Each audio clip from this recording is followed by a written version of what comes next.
எல்லாருக்கும் நல்லா ஒரு டிஷ் எனக்கு சொதப்பிடும், எல்லாருக்கும் சொதப்புற டிஷ் எனக்கு நல்லா வந்துடும். அது என்ன சொதப்புற டிஷ் அப்படி தானே பார்க்குறீங்க? பிரிஞ்சி பிரியாணி தாங்க. எப்படி செஞ்சாலும் எனக்கு நல்லா வந்துடும். எல்லாருமே சொல்லுவாங்க ஒன்று குழஞ்சிரும் இல்லை அடி பிடிச்சிரும். எனக்கு அந்த மாதிரி ஆனதில்லை. அதனால உங்களுக்கும் கொஞ்சம் கொஞ்சம் டிப்ஸ் எனக்கு தெரிஞ்சதை நான் சொல்கிறேன்.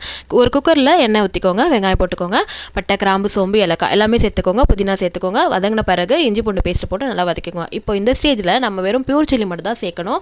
குழம்பு தூளோ கரம் மசாலா எதுவுமே தேவையில்லை. இந்த பியூர் சில்லி ஆட் பண்ணிங்கன்னா உங்களுக்கு பிரிஞ்சிக்கு கலர் கொடுக்கும். தனியாக நம்ம இதுக்காக கலர் ஆட் பண்ண வேண்டியதில்லை. இதுக்கப்புறம் பச்சை மிளகா போட்டு வதக்கிக்கோங்க. அதுக்கப்புறமா கேரட்டு பீன்ஸு உருளைக்கிழங்கு காயெல்லாம் போட்டு நல்லா வதங்கின பிறகு தக்காளி தயிர் அதையும் போட்டு நல்லா வதக்கிக்கோங்க. இப்போது இந்த ஸ்டேஜில் உப்பு போட்டுக்கோங்க. உப்பு போட்டு நல்லா வதங்கின பிறகு நான் பிரியாணி அரிசி ஆல்ரெடி ஒரு 20 நிமிஷம் ஊற வச்சுருப்பேன். அதை வந்து தண்ணியோடையே சேர்த்துக்கிறேன்.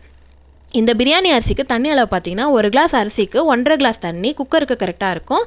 அதுக்கப்புறம் 1 கிளாஸ் அரிசி 2 கிளாஸ் தண்ணி வந்து பாட்டுக்கு கரெக்டாக இருக்கும். பட்டாணி நான் இந்த ஸ்டேஜில் ஆட் பண்ணியிருக்கேன். ஏன்னா நமக்கு வந்து குழையாது, இப்போ போட்டால் தான் பொலன்னு இருக்கும். அதுக்காக தான் ஒரே ஒரு விசில் விட்டு குக்கர் ப்ரெஷர் போன பிறகு ஓப்பன் பண்ணி பார்த்தீங்கன்னா ரைஸ் நல்லா சூப்பராக உங்களுக்கு பொலன்னு இருக்கும். அடி பிடிச்சிருக்காது, குழஞ்சிருக்காது. நீங்கள் ஒரு வாட்டி ட்ரை பண்ணி பாருங்கள். நான் சமையல பெரிய எக்ஸ்பர்ட்லாம் கிடையாதுங்க. ஏதோ எனக்கு தெரிஞ்ச சின்ன சின்ன டிப்ஸ் நான் சொல்லியிருக்கேன். நீங்கள் இதை ட்ரை பண்ணி ஒரு வாட்டி எப்படி வந்ததுன்னு எனக்கு கமெண்ட் செக்ஷனில் சொல்லுங்கள். இதோட இந்த வீடியோ அவ்வளோதான். பிடிச்சிருந்தா சப்ஸ்கிரைப் பண்ணுங்கள், லைக் பண்ணுங்கள், கமெண்ட் பண்ணுங்கள். பார்க்கலாம். பாய்.